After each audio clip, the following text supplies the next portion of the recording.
अस्सलाम वालेकुम स्टूडेंट्स, आज हम डिस्कस करेंगे डायग्राम्स को। सबसे पहले डायग्राम्स है सिंपल बार डायग्राम या bar chart. Bar diagram consist of a series of rectangular bars of equal width. ठीक है, the bar stand on common base line with equal gap between one bar and another. The bar may be either horizontal or vertical. The bar are constructed in such a way that their length are proportional to the magnitude frequencies. इसकी कुछ notes, दो note है इसके। Space between consecutive bars are equal. जो space होंगे दो bars के बीच में, जो स्पेस होंगे वो सबके सेम होंगे। The bar are equal width, और जो बार की विड्थ होगी वो सेम होगी। ठीक है, simple bar diagram used to represent when item have to be compared with regard to a single characteristic. Here the item are represented by rectangular bars of equal width and height proportion to their magnitude. The bars and are drawn on a common base line with equal distance between consecutive bars. The bars may be shaded.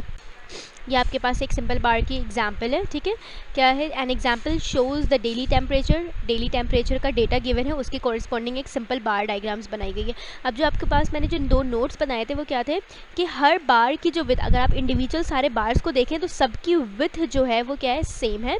और जो सब जितने भी bars बने हुए हैं उन सबके बीच जो डिस्टेंस है, जो भी डिफरेंस है वो भी सेम है। ठीक है, तो बेसिकली बार डायग्राम का यही मेन चीज़ यही होती है। कॉरेस्पॉन्डिंग आप जो है एक्स एक्सिस और वाई एक्सिस के रिस्पेक्ट से जो है डायग्राम ड्रॉ करते हैं।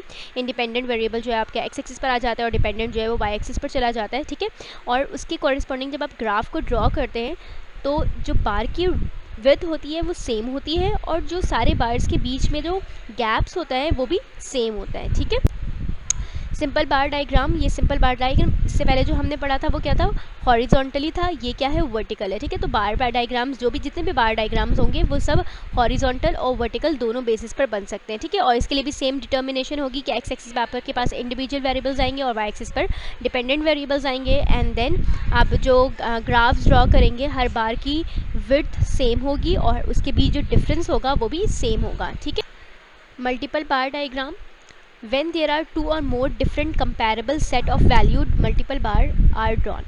मल्टीपल बार आप तब ड्रॉ करते हैं जब आपके पास दो या दो से ज़्यादा कंपैरेबल सेट्स ऑफ वैल्यूज़ होती हैं, तो आप मल्टीपल बार डायग्राम ड्रॉ करते हैं। और सिंपल बार डायग्राम जब आपके पास सिर्फ दो वेरिएबल, मतलब एक ही वेरिएबल मौजूद होता है, एक ही वेरिएबल के कॉरेस्पॉन्डिंग जो है वो आपके पास वैल्यूज़ गिवन होती हैं, तो आप वहाँ पर सिंपल बार डायग्राम ड्रॉ करते हैं। और जब दो या दो से ज़्यादा कंपैरेबल सेट्स आपके पास मौजूद होते हैं तो वहाँ पर आप मल्टीपल बार डायग्राम ड्रॉ करते हैं।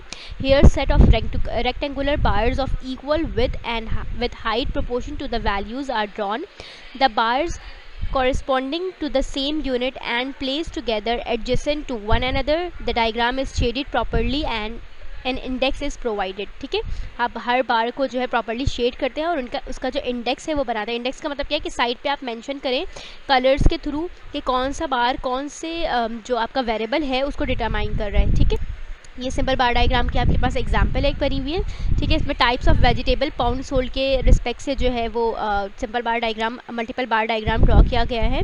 ठीक है, अब यहाँ पे लास्ट में आप देखिए क्या लिखा हुआ है, डे 1, डे 2, डे 3, तीन तरह के डेज़ हैं। ठीक है, आपके पास तीन तरह के डेज़ का डेटा है, वेजिटेबल्स हैं और तीन तरह के डेज़ हैं आपके पास, और उसके कॉरेस्पॉन्डिंग जो है वो जितना सोल्ड किया गया है उसके रिस्पेक्ट का डेटा है। ठीक है, अब इसमें भी देखिए जितने भी बार्स हैं उन सबकी विड्थ सेम है और हर प्रॉपर बार के बाद जो डिफरेंस है वो भी सेम है। ठीक है, देन आपके पास आ जाता है सब डिवाइडेड या फिर कंपोनेंट और स्टैक्ड और प्रोपोर्शन बार डायग्राम। ठीक है, सब डिवाइडेड भी कहते हैं, कंपोनेंट भी कहते हैं और स्टैक प्रोपोर्शन बार डायग्राम्स भी कहते हैं इसको। ठीक है, the data have item whose magnitude have two or more component, ऐसा डेटा जिसके मैग्नीट्यूड दो या दो से ज़्यादा हों। ठीक है, इससे पहले क्या था, वेरिएबल में डिफरेंस आ रहा था तो आप मल्टीपल बार डायग्राम बना रहे थे। अब ये क्या है, मैग्नीट्यूड अगर आपके पास दो या दो से ज़्यादा हों तो आप इसमें क्या बनाते हैं, सब डिवाइडेड बार डायग्राम बनाते हैं। हियर द मतलब आपके पास वेरिएबल दो ही होंगे लेकिन उस फर्दर जो दूसरा वेरिएबल होगा उसके अंदर फर्दर जो है वो डिवीजन किए गए होंगे। ठीक है, here the item are represented by rectangular bar of equal width and height proportion to magnitude.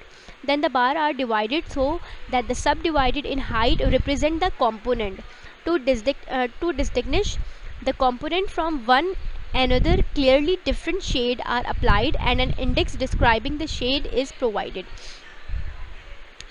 अब एक नोट है, component bar are drawn when a comparison of total magnitude along with the component is required. अब जब भी आप component बार diagram बनाते ही तब है जब आपके पास वेरिएबल दो मौजूद हो और उसके अंदर फर्दर जो है कंपैरिजन्स हो, तो फिर आप वहाँ पर सब डिवाइडेड बार डायग्राम बनाते हैं ताकि आपको पता चल जाए कि डेटा के अंदर कितनी वेरिएशन आ रही है, कितना डिफरेंस है, किसकी विड्थ किसकी हाइट जो है वो ज़्यादा है, कौन ज़्यादा डिस्क्रिमिनेशन है किसके अंदर मौजूद है। ठीक है, ये सिंपल बार डायग्राम की आपके पास सब डिवाइडेड बार या कंपोनेंट बार डायग्राम की एग्जांपल गिवन है। ठीक है, वेरिएबल आपके पास दो थे, एयर का डेटा था respect to number of student. ठीक है, अब नंबर ऑफ स्टूडेंट जो थे उसको क्या कर दिया गया, कैटेगराइज कर दिया गया डिपार्टमेंट्स में। ठीक है, zoology, botany, chemistry and physics department में है नंबर ऑफ स्टूडेंट को क्या किया, फर्दर जो है वो कैटेगराइज कर दिया zoology, botany, chemistry and physics में। तो इस तरह का जब डेटा होगा कि आपके पास वेरिएबल इस सिंगल वेरिएबल मौजूद हो और वेरिएबल के अंदर कैटेगराइज की गई हो, तो आप वहाँ पे सब डिवाइडेड बार डायग्राम बनाते हैं। ठीक है, सब डिवाइडेड बार सिंपल डायग्राम जो होता है वो आप एक ही विड्थ में जो है डिफ्रेंशिएट करते जाते हैं वैल्यूज़ को। ठीक है, और इसमें भी जो विड्थ बार्स की विड्थ होती है वो सेम होती है और उनके भी जो डिफरेंस होता है सब में वो भी सेम रहता है। Pie chart, a pie chart is the most popular graphical method for summarizing qualitative data. A pie chart is a circle is subdivided into a number of slices. Each slice represent a category. Angle allocated to a slice is proportion to the proportion of time the corresponding category is observed. Since the entire circle correspond to 360 degree, every 1% of the observation correspond to 0.01 into 3 into 60 degree is equals to 3.6 degree.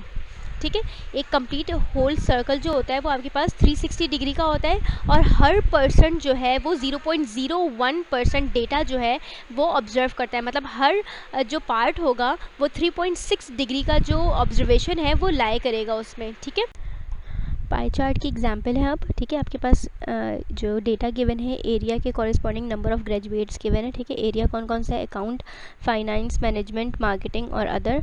Number of graduates की जो values given है 73, 52, 36, 64 and 28 और total है इसका 253। सबसे पहले proportion find out कर लेंगे, प्रोपोर्शन ऑफ ग्रेजुएट्स। प्रोपोर्शन के लिए आप क्या करते हैं, इंडिविजुअल डिवाइड बाय टोटल। तो इंडिविजुअल आपके पास वैल्यूज़ जो गिवन है उसको आप टोटल से डिवाइड करते जाएंगे। जैसे अगर मैं अकाउंटिंग के एरिया की बात करूँ उसमें नंबर ऑफ ग्रेजुएट है 73, तो मैं 73 को डिवाइड करूँगी 273 से, तो मेरे पास प्रोपोर्शन आ जाएगा कि कितना पार्ट जो है वो अकाउंटिंग में वैल्यूज़ नंबर ऑफ स्टूडेंट लाया करते हैं। ठीक है, इसी तरह फाइनेंस के लिए मैं क्या करूँगी 52 डिवाइड बाय 253, तो मुझे जो वैल्यू आएगी पॉइंट में वैल्यूज़ आएगी, इसलिए मैंने यहाँ पे मेंशन नहीं कर रहा है। ठीक है, आप लोग कैलकुलेट करके मेंशन कर सकते हैं इसको। ठीक है, तो उससे हमें ये वैल्यू पता लग जाएगी कि कितना परसेंट या कितनी वैल्यूज़ जो है इस एरिया में लाए कर रही हैं। ठीक है, देन सिमिलरली इसी तरह से आप मार्केटिंग, मैनेजमेंट और अदर वैल्यूज़ के लिए निकालेंगे। ठीक है, अब हम बेसिकली पाई चार्ट बनाते हैं एक सर्कल फॉर्म में, उसमें एंगल्स की वैल्यू को कैलकुलेट करके आप एंगल डिटरमाइन करके वैल्यूज़ फाइंड आउट करते हैं। ठीक है, तो हम एंगल, आपको पता है कि कंप्लीट सर्कल जो है वो 360 डिग्री का होता है, तो आप को जो वैल्यूज़ हैं उसको डिग्री में कन्वर्ट करने के लिए आप अपने प्रोपोर्शन वैल्यूज़ को मल्टीप्लाई करेंगे 360 डिग्री से।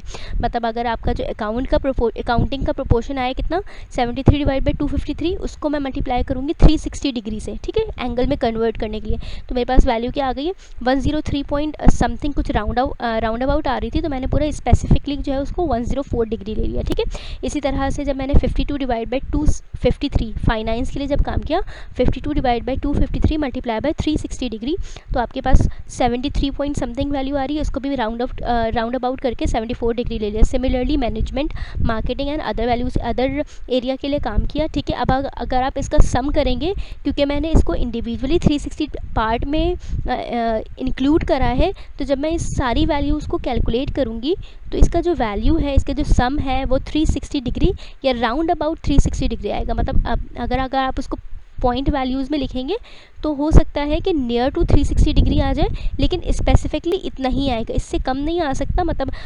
359 पॉइंट समथिंग वैल्यूज़ आएंगी। ठीक है, इससे कम नहीं आ सकती, इससे ज़्यादा नहीं आ सकती है। ठीक है, देन आप पाई चार्ट ड्रॉ करेंगे अकॉर्डिंग टू आप एंटी क्लॉकवाइज और क्लॉकवाइज आप काम करेंगे और एंगल्स की वैल्यूज़ को ड्रॉ कर लेंगे। फर्स्ट एरिया आपका अकाउंटिंग था, अकाउंटिंग को उन्होंने हाईलाइट कर दिया है ब्लू मार्कर से, देन ब्लू पॉइंट से। देन उसके बाद सेकंड वैल्यू आपकी जो है फाइनेंस था, फाइनेंस का जो है आपके पास 75 डिग्री आ गई थी, तो 75 डिग्री के राउंड अबाउट उसको बना लिया है। ठीक है, इसी तरह स्पेसिफिकली सारी वैल्यूज़ को जो है एक पार्ट चार्ट के एंगल में बना लिया है। ठीक है, क्लियर हो गई बात।